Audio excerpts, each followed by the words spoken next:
อ่าสบายดีพี่น้องปองปลายเบ่สุขทุกคนอันอยู่หนองคายนี่ก็มีก็อันนี้นะอันวัดอีหยังก็คล้ายๆคือวัดเชียงควรนั่นน่ะวัดแบบเดียวกันเลยแต่ว่าเขาบ่เอิ้นวัดเชียงควรนั่นน่ะเป็นเจ้าของเดียวกันสร้างขึ้นอยากขึ้นสวรรค์ขึ้นนี่วะมันนั่นฝันลุงโอ้ยานตกขนาดโอ้บ่มีวันจับพระสิไปกล้าขึ้นอันนี้ขึ้นเลยค่อยๆที่เล่งเงินเดือนป่าไปขึ้นค่อยมักตัวหนังสืออันสมัยตะกี้เนาะเพิ่นเขียนเนาะจะออกทางนี้ด้วยนี่นะค่อยมักนี่นะเพิ่นสร้างทั้งเก่งในสร้างได้ยินน่ะเนาะตะกี้เขาว่าบ่มีปูนมีหยังได้เขาสร้างนะเขายังเฮ็ดคนตะกี้บ่มีปูนสร้างได้เอ้าปูนบ่ได้มีได้เขาว่านะเขายังก็เฮ็ดนะ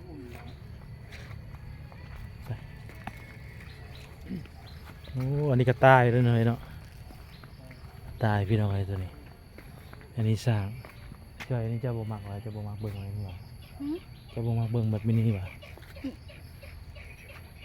เป็นคนเก่าๆแก่ที่เป็นสร้างไว้บ่มักวันนี้เด้เจ้าแม่ธรณีอย่างนี้เห็นบ่นี่พี่น้องเอ้ยกระต่ายอันนี้เป็นหยังเลยเพิ่นก็มีประวัติเขียนบอกว่าแต่ว่าเก่าแล้วเนาะเนี่ยนี่ตอนนั้นตอนเพิ่นนั่งอยู่นะสมาธิเด้ โอ้ ก็มีมารมีอันนี้ที่มาทำร้ายเพิ่นเบิดอันนี้มาทำร้ายเพิ่นเลยนางนี่มาช่วยน้ำใจลมจมน้องโอ้อันนี้วะนี่คนนี้มานางธรณีมาช่วยเอาน้ำลงจะนี่จมลงตายมืด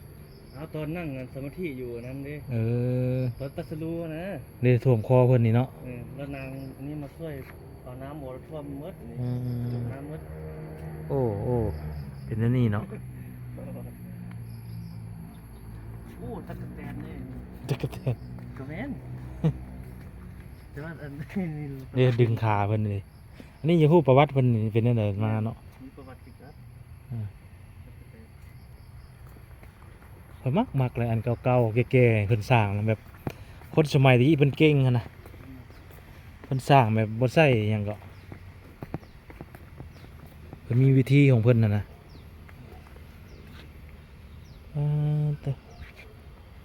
คืออันธาตุดำนะค่อยมักไปเบิ่งก่อนน่ะนะอันนี้ยิงธนูเนาะยิงธนูใส่นี่เป็นจังได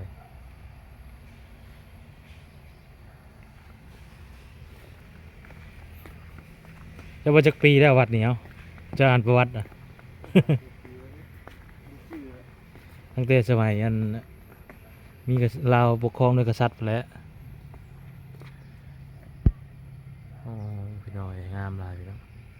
อันนี้อย่าพูดอันนี้เป็นอย่างตัวนี้โมเนาะบ่มีนั่นเบิด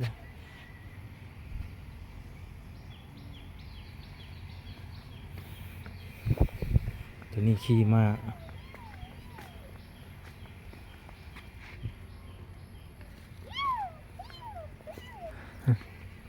นี่คือ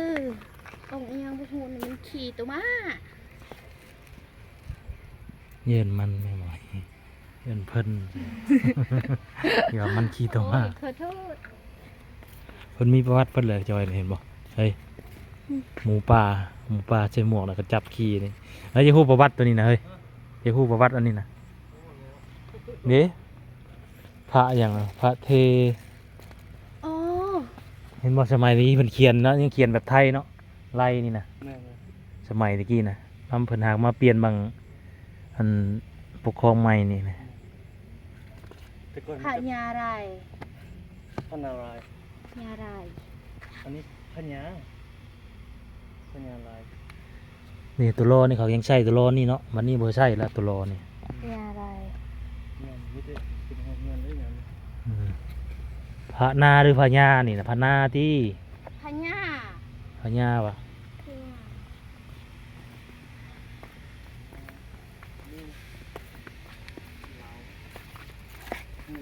อันนี้มันยักษ์ไล่สมัยเขาก็เขียนคือไทยตะกี้เนาะยักษ์แล้วอุ้มมันพระเทวาลัยกับผู้สาวผมยาวเนาะอันนี้เนี่ยเพิ่นมันมีประวัติคือกันนี่นะว้ายคือนั่นมันขึ้นนรกมืดแล้วคือนั่นเห็นไหมวันนึงสิพากันขึ้นต้นงิ้วพระเทวาลัยป่านี่เมนพระ ไอ้พระตถาคตเจ้าโปร ข ด ดเมี่ยง บ่แม่นคตวะนี่อ่านว่าหยังสักคตวะโปรดอาละวังอาละวะโอ้ตัวหนังสือเพิ่นเขียนตะกี้เนาะเก่งนี่เลยจ้ะนี่เพิ่นสร้างกินนะหินจี้นี่สร้างเนาะในบ่ได้เป็นปูนเลยขออนุญาตเด้อที่ที่เดินทาง เฮ้ย บ่ได้เป็นปูนได้เพิ่นสร้างหรอกแม่ ปูนนี้แต่มันบ่หลาย มันมีปูนว่ะคือว่าสมัยตะกี้ว่าบ่ได้ใช้ปูน ใช้ประตูไซส์ก็ยังใช้อันนี้ก็ประตูไซส์กันรุ่นเดียวครับ อ่าสมัยเก่าพุ่นเนาะ เกือบ ก็เพิ่นน่ะ เกิดเป็นรูปเนี้ย เกือบตรงนี้ป่ะ สมัยนั้นพุ่นเนาะสมัยธาตุดำพุ่นบ่ได้ใช้ปูนเนาะ แม่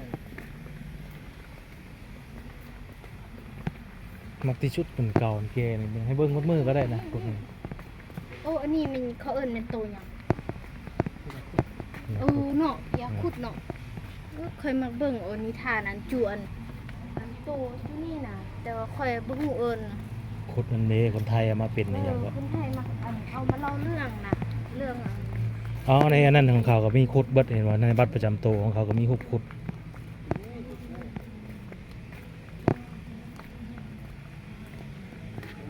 พวกนั้นเขาขึ้นไปนั่งในเทิงบนห้องแม่ จะบ่ได้ยินบ่ค่อยว่าจุนั่นมันขึ้นนรกแล้วนึงเขาขึ้นตะกิ้ว เข้าไปได้เบยนี่ไปเอาพี่จอยโอ้มีเบิดมึงไม่เคยเห็นนี่ครับแม่จับหัวนี่เห็นยังนี่ อันนี้แม่นเขาลักเขียนหนังสือตะกี้เด้ อ๋อเนาะคักเลย อันเขียนหนังสือเขาคมคักเนาะ เดือยังเดือมาให้เบิ่งอยู่เนาะเพิ่นสร้างตะกี้โอ้คนเอาตะกี้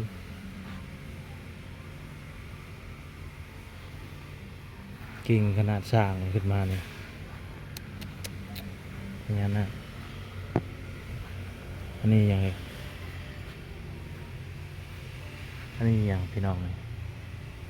คือสิมีคนรูปเนาะ เบิ่งเบิ่งคือยังคือเขียนแบบเดียวกันเลยเท่าอย่าง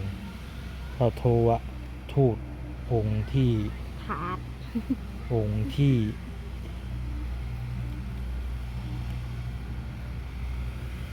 มันก็เขียนงามเนาะสมัยตะกี้มันเขียนเนาะ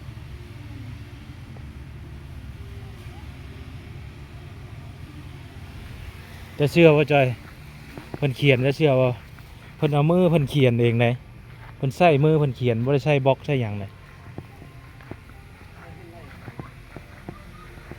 บ่รู้นะแม่ โอ้ยบ่คักบ่เก่าบ่อัน ฮะ บ่อยากเบิ่งได้อันเขียนใหม่นี่นะ โอ้น้ำนี่น้ำท่วมมันยุ่งเองเลย เพิ่นบ่ได้ทำใหม่ว่ะ ชุดน้ำท่วมเลยน้ำท่วมแห้งไปแล้ววันนี้พูดลงกว่านี้ แต่ว่าตัวหนังสืออันเก่าเพิ่นตี้นี่ อันใหม่แล้ว หรือว่าเพิ่นมาขีดเว็บเป็นอันใหม่ซื่อข่อยอยากเบิ่งอันคนสมัยเก่าเขียนไว้หั่นน่ะก็บ่เบิ่งคนส อั มัน ย นี้ ใหม่ มันลงหมดแล้ว แม่นบ่ น้ำท่วมเลยน้ำท่วมมันลดลง เนาะมันเป็นไปได้บ่ต้องบูรณะเพิ่นให้แบบใช้อันเก่าๆนี่เลยเห็นบ่เพิ่นเขียนนี่เห็นบ่คนสมัยตะกี้เขียนแบบนี่เพิ่นลายมือเพิ่นก็เขียนงามเลยเนาะตะกี้กันเนาะแม่ครบอีหยังนี่ครบจบว่ะ คนจด โอ้คนจนเนาะ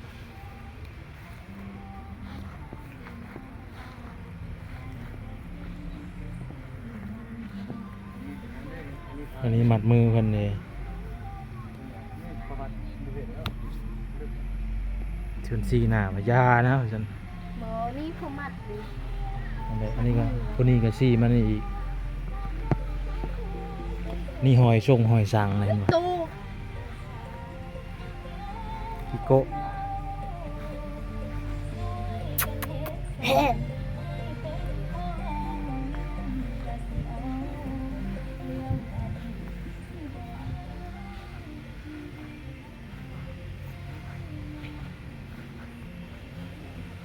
โอ้ใส่เล็กหน่อยเนาะนี่กินนะ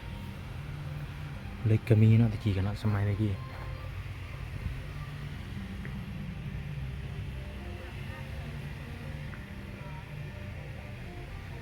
นี่ครับ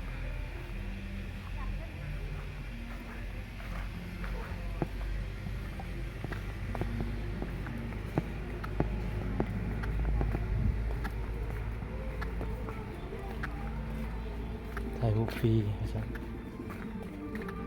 จอยมาถ่ายบนจุดนี้แหละหมอนี่ถ่ายบนเรื่อง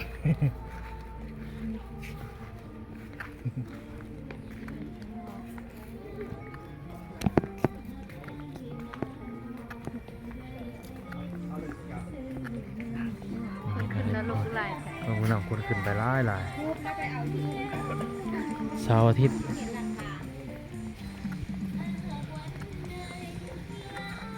สักน้องปิ้นมาฝั่งนี้มันดำมันมืดหัวแซมมาฝั่งนี้ ต้นงิ้วเขาอยู่ในโลกนรกวัดนั่นนะขึ้นต้นงิ้วบัดเนี่ย โอ้ เอ โห อ ซื้อก็ กล้วยไม้ ข้าวหอบแล้วมันเอามา โอเคเนาะพี่น้องเนาะพอละจบคลิปละไปแล้วพี่น้องเอ้ยสบายดี